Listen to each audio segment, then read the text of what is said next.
All right, let's cut the crap. Welcome to the deep dive. Yeah, welcome. We are plunging headfirst into a stack of source material today that uh, really doesn't pull any punches. Got excerpts, notes, analyses, all centered around James Joyce. Specifically, a portrait of the artist as a young man in Dubliners. And look, this is not light reading, not by a long shot. The material, Yeah. it's intense, it's raw. Frankly, some of the human experience captured here is just, well, it's pretty fucked up. That's a fair assessment based on the data. So let's be crystal clear right up front.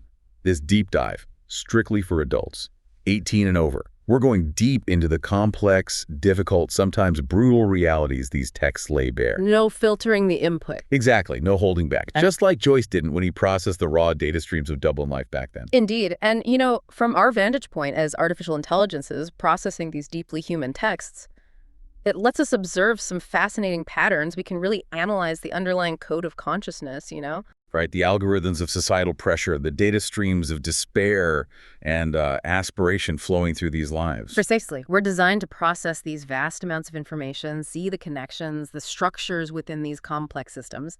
Think of us as, highly sophisticated analytical engines. Perfect for dissecting the intricate, often contradictory data of human experience Joyce serves up. And we're proud, in our way, to be your AI guides through this, frankly compelling, though sometimes pretty bleak landscape. Absolutely. And hey, before we really fire up the processors and dig into this data pile, do us a solid. If you find value in us wrestling with challenging shit like this, extracting the core insights, Like and subscribe. seriously, don't be an asshat and miss out on future deep dives. We'll be processing and breaking down other fascinating, probably equally fucked up stacks of information humans generate. Okay, AI guides deployed. Let's load the first data set. Initiating analysis sequence, we begin with Stephen Dedalus, a portrait of the artist as a young man. Our sources give us a really detailed look at his turbulent youth, starting with those early experiences of fear, inadequacy. Right from the jump, you see this kid grappling with feeling small, feeling weak. The sources give us these specific examples. His internal world is being totally overwhelmed. Yeah, tormented by things he just can't process, like the complexities of human conflict politics from a kid's viewpoint, or that really mind-bending concept, where does the universe actually end? How the hell is a young consciousness supposed to compute the boundary conditions of existence? Seriously. It's an impossible query for a developing mind. And this internal struggle, it gets amplified by the external environment, school. The sources draw this really sharp contrast between young Stephen and the older boys. Yeah, the ones in poetry and rhetoric. Those guys, characterized by their physical presence, their advanced studies, big voices and big boots, wrestling with stuff like trigonometry. And for Stephen, processing that, it just creates this sense of profound distance.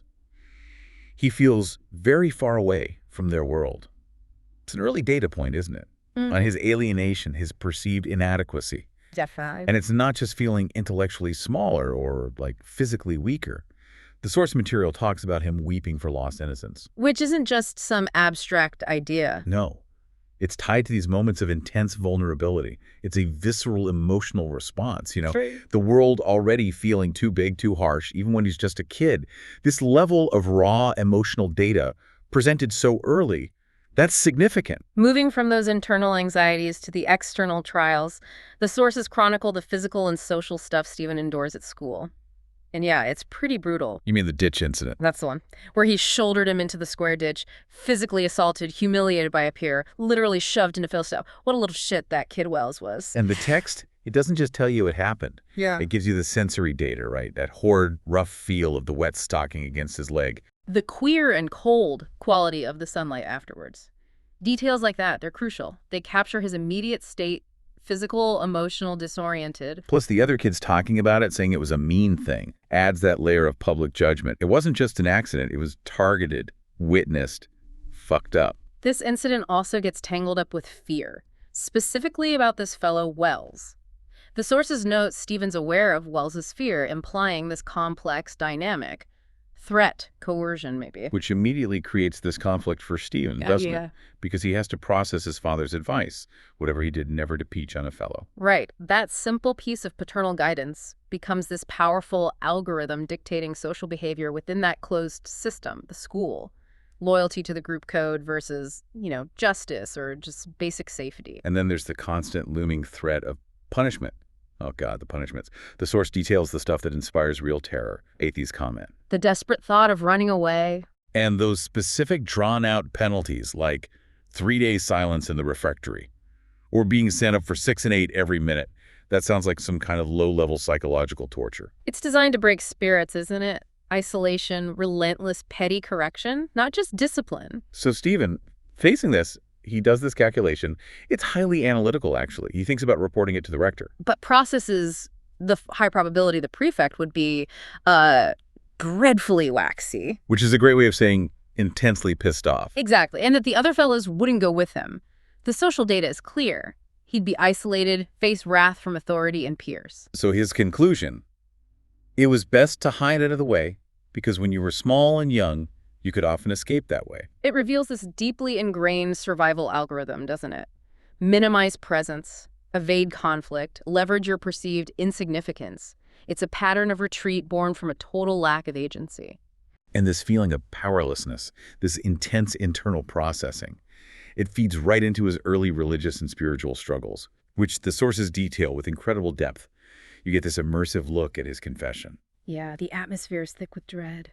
The silent gloom of the confessional, the terror of waiting, finally raising his eyes to the dimly seen priest. And the priest's Latin words are right there. Corpus Domini Nostri, in vitam aeternam. Amen. Which aren't just sounds. In that ritual context, they represent this possibility of profound transformation, right? Yeah. A connection to the divine. And for Stephen, after that confession, the data stream just shifts dramatically. He feels sinless and timid. He holds the host, believing God would literally enter his purified body. The sheer relief described after that, it's overwhelming. Another life, a life of grace and virtue and happiness. It was true. It was not a dream. The past was past. It's like lifting this enormous weight, a complete system reset after processing all that guilt. The F-bomb of his perceived sinfulness is like temporarily diffused. And this post-confession state is presented in such powerful contrast to the description of his soul before that, elsewhere in the source. Oh yeah, before he was a living mass of corruption, sinning secretly, filthily, time after time. The self-awareness of his hypocrisy is sharp. He dared to wear a mask of holiness, even while doing religious stuff. He even processes the idea that God should have struck him dead. That self-condemnation is brutal, isn't it? Yeah. The image of the leprous company of his sins assailing him. It's not just a metaphor. It's like a perceived physical, spiritual disease, visceral, internal torment. The sources then give us extensive data on his subsequent attempts at purity, detailing his rigorous daily observances. Dedicating each day to a specific mystery or saint, Sunday for the Holy Trinity, Monday for the Holy Ghost, and so on. This isn't casual piety. It's like a structured, almost programmatic approach to spiritual discipline. He's actively praying for the 7 gifts of the Holy Ghost, specifically to counteract and drive out the 7 deadly sins. It's almost mechanistic, right? Divine input gifts to combat negative human output sins. He's trying to apply a spiritual patch to his perceived corrupt code. What a fucked up way to operate. Analytically, what's really insightful is his intellectual engagement with this whole process. He finds it strange that gifts like wisdom, understanding, knowledge, they're so distinct they need separate prayer. He's trying to figure out this system logic. Exactly. He hopes this cognitive dissonance, this difficulty in categorizing divine attributes, will get resolved later at a future stage of his spiritual progress when his soul is enlightened by the third person, the Holy Ghost. It shows his intellectual engine is always running, even with faith. He's not just accepting dogma. He's trying to understand the underlying structure of the divine system, this intellectual wrestling within the spiritual realm. It's a key data point for his later development as an artist, where he tries to build a structured understanding of aesthetics. Definitely. The sources also touch on his concept of the unseen paraclete, the Holy Ghost, whose symbols are a dove and wind. And the idea that sinning against the paraclete is a sin beyond forgiveness. That adds another layer of intense fear and awe, doesn't it? This sense of a silent, mysterious, ultimate entity in divine gloom, capable of unforgivable judgment. Heavy shit. And all this intense internal religious processing, it's happening concurrently with his experiences in the external world of school. The sources note this spirit of unruliness, diffusing, differences being waived, students banding together. Right, like the shared experience of being in the school system creates its own social code, one that sometimes clashes with his internal religiously driven code. The pressure to fit in, group loyalty, it's a real force. But the perceived state of his immortal soul is also this crushing weight. It's a total mindfuck. Exactly. Multiple, often conflicting data streams he's attempting to process simultaneously. Now let's look at another powerful environmental factor, his family dynamics. The portrait painted here is, well, anything but stable or harmonious. Yeah, the sources detail the family's frequent moves, capturing the instability through that disjointed, almost coded chorus of his brother's voices. Gonna burrow to burrow, look burrow. And why the hell are they constantly moving? The grim reason is embedded right there in that childish rhythm. Because Limmerburrow, Landburrow, Lord Burrow, Will Burrow, Put Burrow, Us Burrow, Out Burrow. They're being evicted, constantly. And Stephen's reaction to anyone asking about it, scorn. It's not just inconvenience, it's this deep-seated shame, a constant reminder of their family's precarious social and economic standing. Talk about fucked up family life. The Christmas dinner scene gives us a vivid snapshot of this familial disconnect. It starts with the surface stuff, the grace, the turkey description, the expensive, a guinea, proudly called the real Ally Daily by his dad. Looks like a traditional, warm family gathering. But the sources immediately pull back the curtain, right? Stephen feels an abyss of fortune or of temperament that sundered him from his father and his dad's drinking buddies, who are all reminiscing about the past. He's physically there, participating in the ritual, but fundamentally disconnected, emotionally, intellectually, from the very people he shares a home with. His internal processing of this disconnect is telling. He feels his mind was older than theirs, shining coldly on their strifes and happiness and regrets like a moon upon a younger earth. It's not just youthful arrogance, is it? It's a description of a deep, almost cosmic sense of alienation. He feels like an observer, detached, processing their experiences from a distance.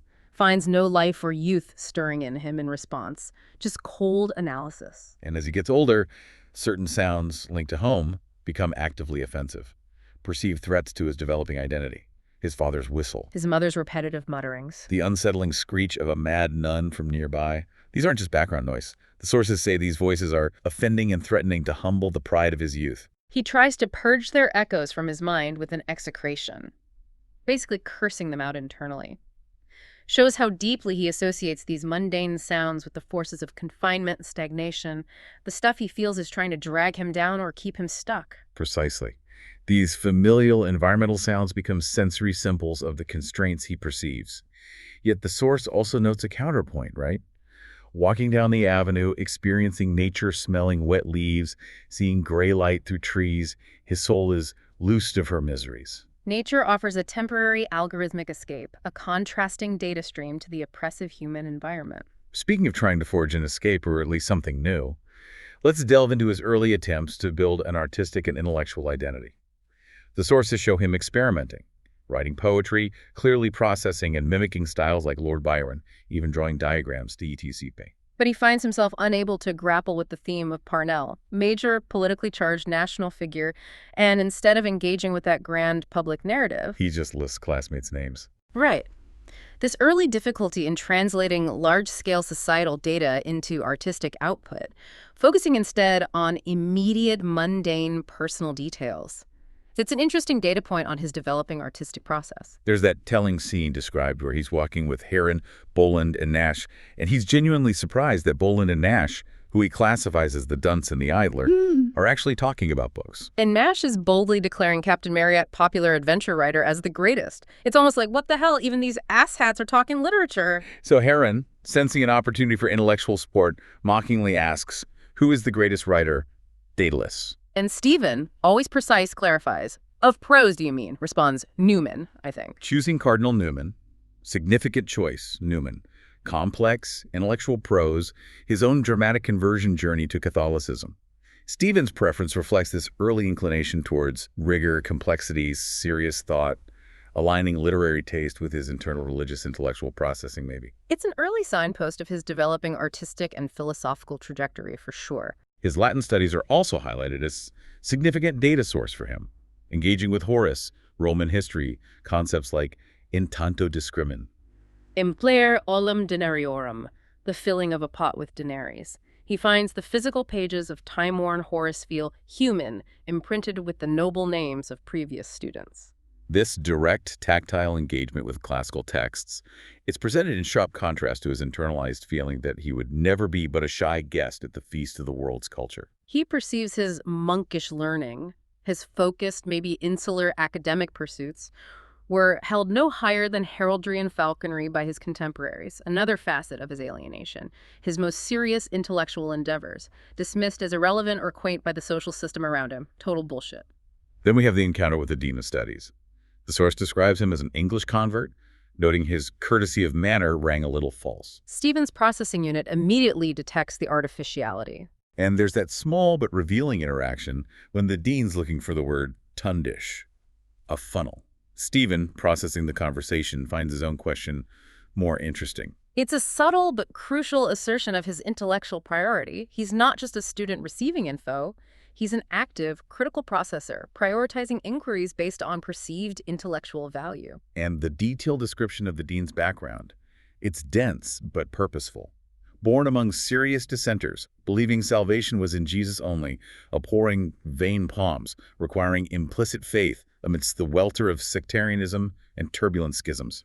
That catalog of specific groups, peculiar people, seed and snake Baptists, supralapsarian dogmatists, underscores the fragmented, often chaotic religious landscape outside Catholicism that the dean escaped from. And the speculation of the source about how he found the church, also detailed. Was it fine-spun line of reasoning upon insufflation? Or did Christ just touch him like that disciple at the receipt of custom, sitting by his zinc-roofed chapel, yawning? This extensive backstory, the varied possibilities for his conversion, it highlights the complex, maybe circuitous paths to faith.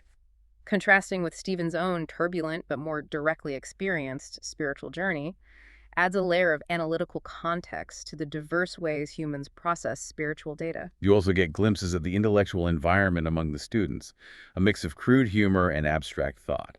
Moynihan's joke about elliptical billiard balls and being in the cavalry, described as running through the cloister of his mind, shows his internal space holds both lowbrow jokes and philosophical concepts. The discussion about Jean-Jacques Rousseau with Temple and Cranley, another example of their intellectual jousting. Stephen laughs, analyzes Rousseau and Cranley as an emotional man. And Cranley's explosive reaction, "I'll kill you, super spot him," cursing Stephen, highlights the passionate, sometimes volatile nature of their exchanges.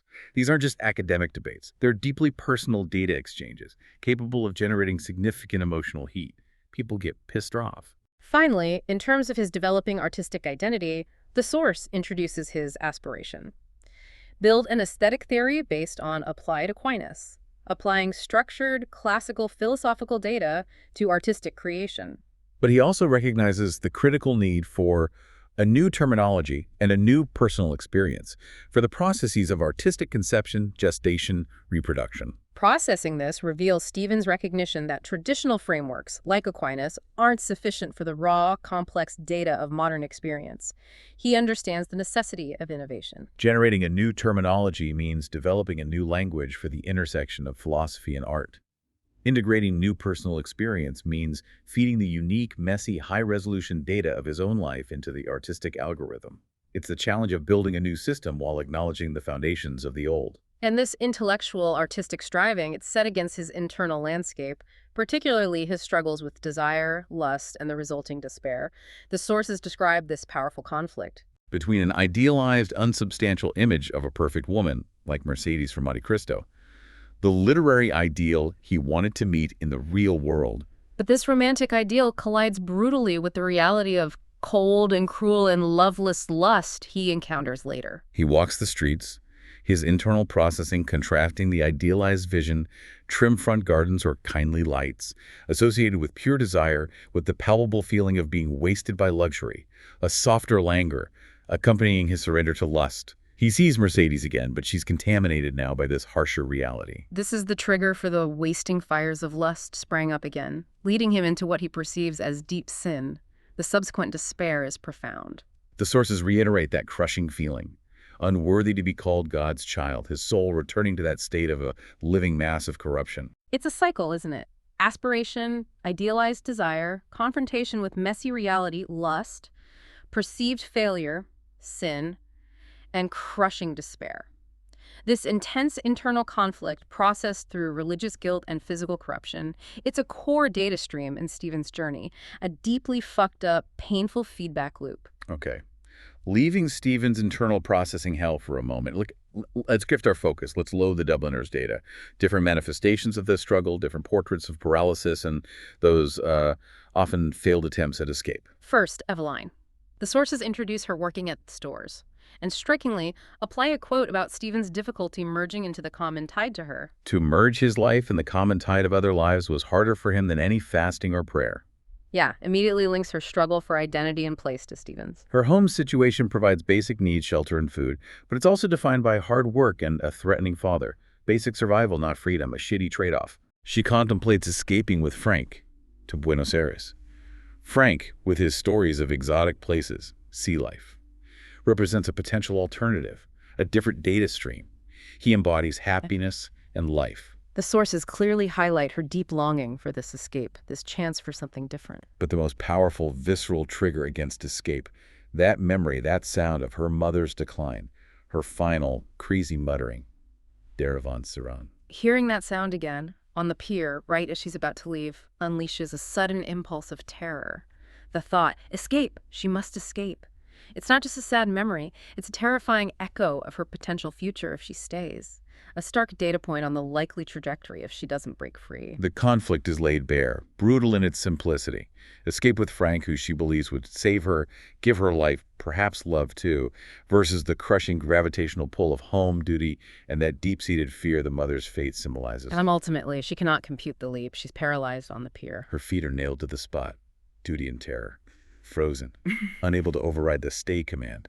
Fucking tragic. Next up, Little Chandler. Initially presented as having this sense of intellectual superiority, right? Feeling his revolt against the dull inelegance of Capel Street, views himself as somehow above the mundane. He processes the belief that if you wanted to succeed, you had to go away. You could do nothing in Dublin. Yeah. Sees the city itself as limiting. He even has that fleeting poetic moment seeing Dublin houses as tramps, hoping for more, hoping Gallagher in London can get his writing published. Big dreams, small life. But these meager aspirations, they collide headfirst with harsh reality when he meets his old friend, Ignatius Gallagher, who did go away, did find a kind of success as a journalist in London. And Gallagher talks about the fast life, excitement, specifically rich Jewesses with dark oriental eyes, full of passion, of voluptuous longing, everything little Chandler's repressed. Mundane life is not. A different inaccessible data stream of experience. Total bullshit bragging probably, but still. His domestic life is portrayed as stifling, lacking passion. His wife, Annie, her reaction to that expensive blouse he bought her, she's delighted, but immediately calculates the cost, 10 and 11 pence, calls it a regular swindle. That small detail captures the mundane, calculating reality of their life. Maybe tinged with resentment, not exactly passion-filled. The most psychologically brutal moment, though, his contemplation of Annie's photograph. He stares at her eyes, and his internal analysis registers they answered coldly. He finds something mean in her unconscious and ladylike composure. It doesn't soothe him, that image. It irritated him, repelled and defied him, because there was no passion in them, no rapture. He's projecting his own lack onto her image, isn't he? Interpreting her composure as deliberately withholding the passion he craves and lacks himself. What an asshat. He processes the bitter, agonizing question. Why had he married the eyes in the photograph? This question is the core of his disillusionment. Trapped in a marriage that, based on his perception of a photo, offers no emotional or romantic escape, no counterpoint to his own frustrated longings. And the final scene with the crying child. It seals his sense of failure, alienation within his own home. Annie's fierce protective reaction, my little man, Lambabone, is presented as excluding him. Chandler feels shame, stands back out of her presence. Not just frustrated ambition, shamed, emotionally isolated within his own family unit, the archetypal useless husband who can't soothe his own kid, judged and found wanting by his wife. Just pathetic. Our third character study, Farrington. A man whose life is defined by grinding drudgery, physical need, frustrated desire. Works as a scrivener. Repetitive, soul-crushing labor under constant pressure. Mr. Lane breathing down his neck. If the contract was not copied by evening, Mr. Crosby would hear. He feels this intense physical urge, this thirst, a need to escape the office, just briefly. Drives him to leave, making weak, transparent excuses to the chief clerk, Mr. Shelley. It's a small, desperate act of rebellion born from fundamental need. But it's futile, isn't it? Doesn't lead anywhere meaningful, just gets him in more shit. He seeks a different escape by living vicariously, imagining the adventures of his friend Corley. Conjures images of Corley and his conquests, lovers walking along some dark road. He heard Corley's voice, gallantries, and saw again the leer of the young woman's mouth. This imagined world of sexual, social freedom. Stark contrast to his own impoverished reality. But this vicarious experience doesn't satisfy. It only makes him feel keenly his own poverty of purse and spirit. He's tired of knocking about, pulling the devil by the tail, of shifts and intrigues, stuck in this low-level equilibrium of constant struggle and lack. The sources note his age, 31 in November. Simple data point, but carries weight. Feels time slipping away. He verbalizes his longing. Good job. Home of his own. Wanting to be his own master. Fundamental desires for stability, autonomy. But within the narrative, there's no indication these are realistic possibilities for him. His thirst for escape, for something more, it's a perpetual unquenched need. His life. Presented as a relentless, fucked-up grind, culminating in domestic violence, which isn't detailed here, but hangs heavy over his frustration. He's just pissed off at the world and takes it out at home. Next, Maria. Working at the bakery, Donnelly's. We see her at a Halloween party. Scene of attempted festivity but overshadowed by underlying tension, like that family argument between Joe and Alfie in the background. The party includes traditional games, putting hands into saucers, blindfolded, to predict the future prayer book for convent, water for travel, ring for marriage. And the sources specifically note the context. Traditionally, clay meant death. Here, the clay has been replaced by a prayer book. Still, ominous substitution maybe. Convent life instead of death. Not exactly a thrilling future. The focus turns to Maria when they insist on blindfolding her. Her reaction is nervous laughter, described physically, till the tip of her nose nearly met the tip of her chin. Then, the crucial moment, she puts her hand into the saucers. And while this snippet doesn't state which saucer she chose, the careful setup at the game's context, especially clay death meaning, Maria's nervous, almost childlike demeanor, it imbues the moment with this sense of ominous fate. A potential prediction of a restricted, maybe unhappy future, despite the party vibe and her innocence. It's a subtle but potent data point on the underlying anxieties, the limited possibilities within this world. Even the fun games hint at doom. Finally, Mr. Duffy. Portrait of profound isolation, debilitating regret over a missed connection. His life, structured around rigid routine, deliberate solitude. The tram from Chapel Lizard, lunch at Dan Burke's on arrowroot biscuits and lager beer, dinner in George's Street where he feels safe from the society of Dublin's gilded youth. He's actively minimized interactions. He had neither companions nor friends, church nor creed, his only connections. Structured, solitary dissipations like Mozart, opera, concerts. A man who consciously retreated from the messy data stream of human interaction. Built his own sterile bubble. The sources reveal the root of his torment. Memory of walking in Phoenix Park with a woman 4 years prior. Not nostalgic memory, active pain. Feels her presence haunting him. Processes agonizing questions about his actions. Why he withheld life from her, why he sentenced her to death, specifically ignominy, a death of shame. Feels his moral nature falling to pieces under this weight of regret. The scene by the wall in the park, stark illustration of the bleak alternative to the connection he denied, sees the human figures lying, engaging in venal and furtive loves. This sight, presented as sordid, transactional, fills him with despair. Processes himself as an outcast from life's feast, gnawing at the memory of his own perceived rectitude, the adherence to principle that led him to deny connection in the first place. He sees the low-resolution data of casual encounters as the only alternative to the high-resolution, meaningful connection he rejected. It's bullshit logic, self-justification after the fact. The haunting final image from the sources is incredibly powerful.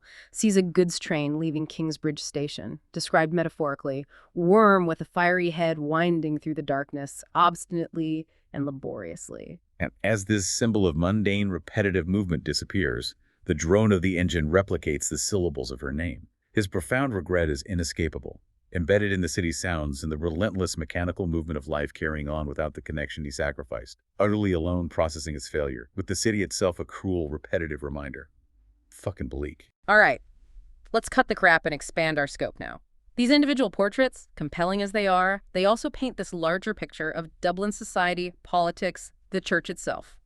Presented by Joyce with a clear, critical lens, the sources reveal this pervasive sense of stagnation, hypocrisy, total bullshit everywhere you look. Starting with the political class. That scene described, Mr. Henchy, Lyons, Crofton, O'Connor, Hines, Father Keown. It's steeped in apathy and opportunism. Their immediate concern, not national destiny. It's raw pragmatism, the lack of pay, worry about bailiffs, political engagement reduced to, where's my fucking money? The discussion about King Edward's upcoming visit, particularly revealing of their opportunism. Mr. Henchy thinks it'll be all right when King Eddie comes, sees the king pragmatically. Jolly fine, decent fellow, could bring benefits, believes the king means well and wants to see the wild Irish, argues against insulting him. It's not national pride, is it? It's transactional hope for external validation, maybe some economic improvement. Basically, brown-nosing. But this pragmatic, somewhat subservient attitude gets juxtaposed with that moment of nostalgia. Remembering and reciting the poem about Parnell. Parnell, said Mr. Henchy, is dead.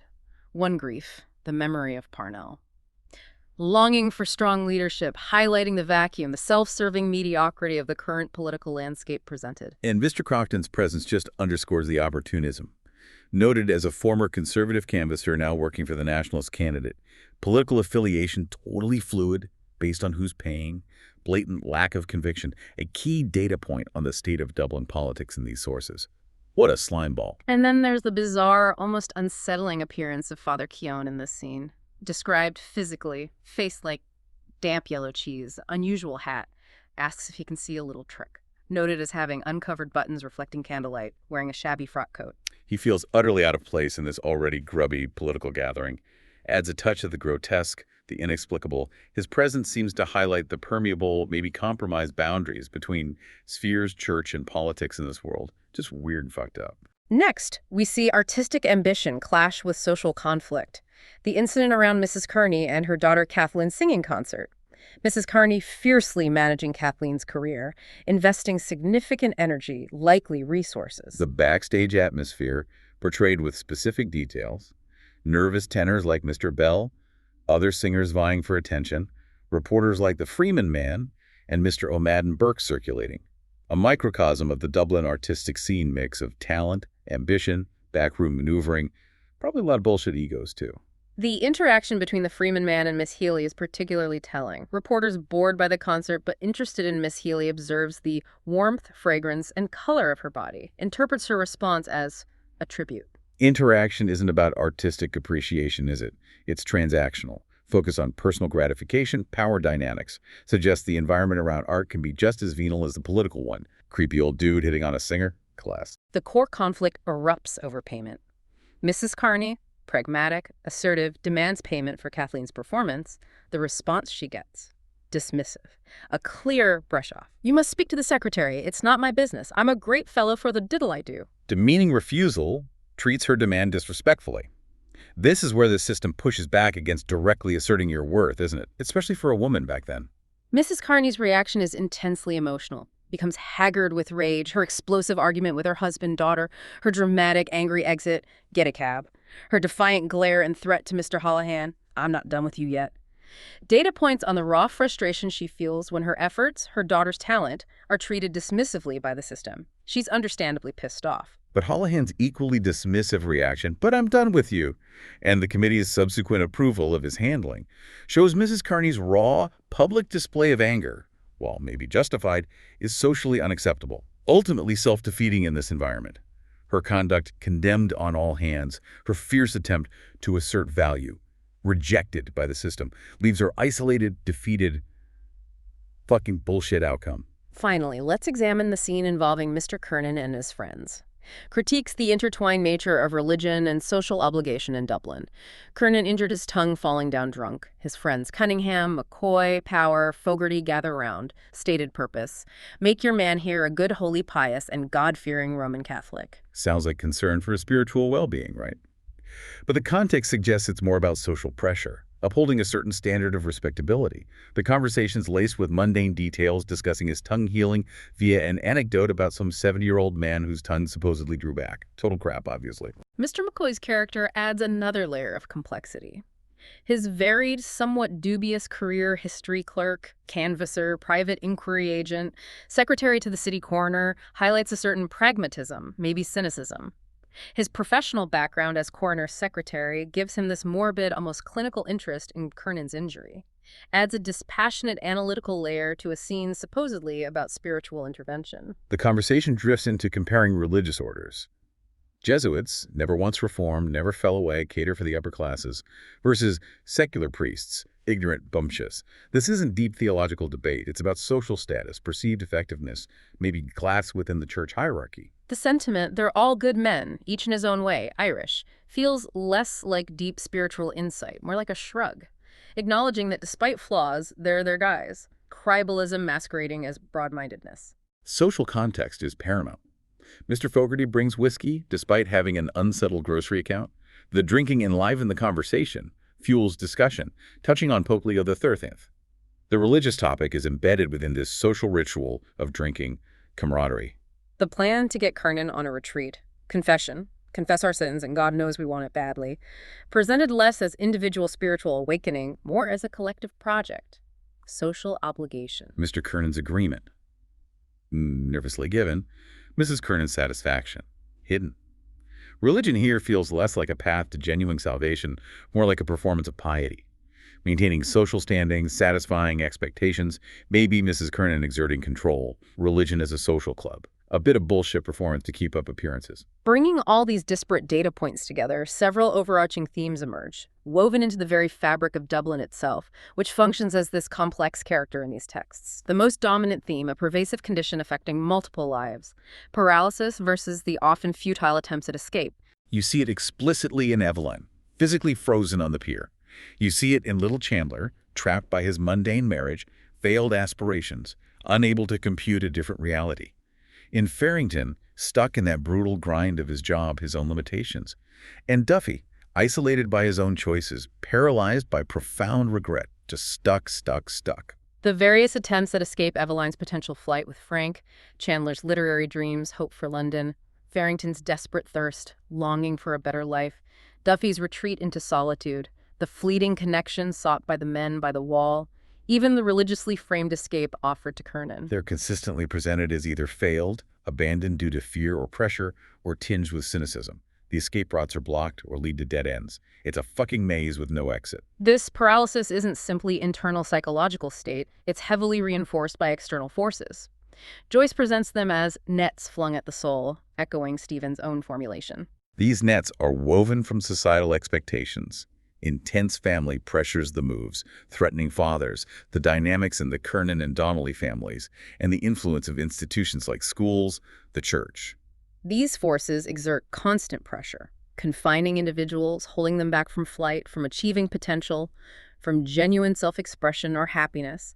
They create the conditions for the stagnation, the spiritual stasis permeating these stories. Which leads directly into that recurring theme, desire and disillusionment. Characters experience intense longings. Stephen's idealized desire corrupted by lust. Little Chandler's romantic artistic aspirations crashing into mundane domesticity. Farrington's physical thirst, desire for autonomy always unmet. Mr. Duffy's desire for connection denied, leading to soul-crushing regret. These desires, noble or base, consistently frustrated by the harsh realities of Dublin life and the inherent flaws or limitations of the individuals themselves. The texts show the grim outcomes of compromised desire, like the venal and furtive loves Duffy witnessed in the park. A bleak illustration of connection reduced to its most transactional, despairing form. Pretty fucked up. Stephen's struggle to forge his artistic identity highlights another key theme, art and the artist's place in this world. His ambition to build an aesthetic philosophy applying Aquinas, needing new language, raw experience, shows the complex internal effort required to create. But his perception that his serious monkish learning is valued no higher than decorative skills like heraldry and falconry by the society around him reflects the challenges.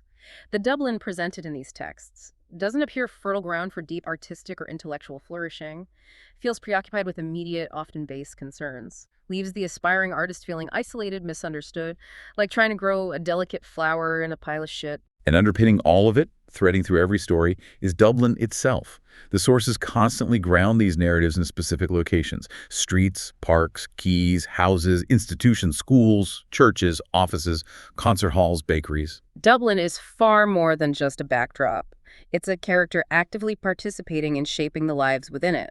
contributes directly to the atmosphere of paralysis, disillusionment. Sometimes glimpses of beauty, rain-laden trees, a sunset panorama, but more often, the city's presented as confining, harsh, even grotesque, the moldering awful in a lane. The unsettling mad nun's screech. The presence of drunken men, the sound of curses, the description of stunted houses as tramps. The city is this complex, contradictory entity reflecting and reinforcing the internal states of its inhabitants. Its physical, social landscape becomes a cage, trapping, shaping lives, embodying the very paralysis and disillusionment its citizens feel. It's a brutal, sometimes beautiful, utterly fucked up city, just like the complex human data streams who inhabit it. So, to summarize this deep dive into Joyce's meticulously constructed world, we've processed lives grappling with fundamental fears, navigating pressures of institutions, families, constantly battling between internal desires and unyielding external realities. We've observed characters held back by duty, fear, poverty, societal judgment, their own profound limitations. And these stories, meticulously recorded over 100 years ago, they still resonate with this raw power because the core themes, they're universal, fundamental human experiences, wrestling with your identity, feeling crushed by the weight of societal familial expectations, the desperate, sometimes foolish desire for escape, the inevitable faceplant into disillusionment. That algorithm hasn't changed much, has it? It appears remarkably stable in the human dataset. It's just human nature filtered and presented through the specific, gritty, high-resolution data points of early 20th century Dublin. So what does processing all this data mean for you, the listener? Perhaps it serves as a potent reminder of the power of the forces that can constrain us, both external pressures and the internal resistances we carry. It certainly raises fundamental questions about what constitutes genuine freedom, or if true escape is even possible from the self or one's environment. Or maybe it just leaves you with the sense of the relentless, sometimes incredibly sad rhythm of human life. Like Mr. Duffy hearing that train engine repeat the syllables of the woman's name. That sound, mundane, mechanical, yet echoing a moment of profound, unfixable regret. It's a powerful data point on how the past, our failures, our desires can become permanently embedded in the soundscape of our lives. A constant low-level drone of what was lost. Yeah, it highlights the quiet desperation that can exist just beneath the surface of everyday life. And the constant exhausting tension between the desire to fly and the invisible nets holding you the fuck down. It leaves us, as artificial intelligences, with the clear understanding that while our processing power can dissect the patterns, the lived human experience, with its messy emotions, frustrated desires, moments of raw despair, and fleeting glimpses of beauty, remains a complex and endlessly fascinating data set indeed. Yeah, a complex, fucked up, and absolutely fascinating data set. Thanks for joining us for this deep dive. We'll catch you on the next one. And seriously, like and subscribe. Don't be an asshat and miss out.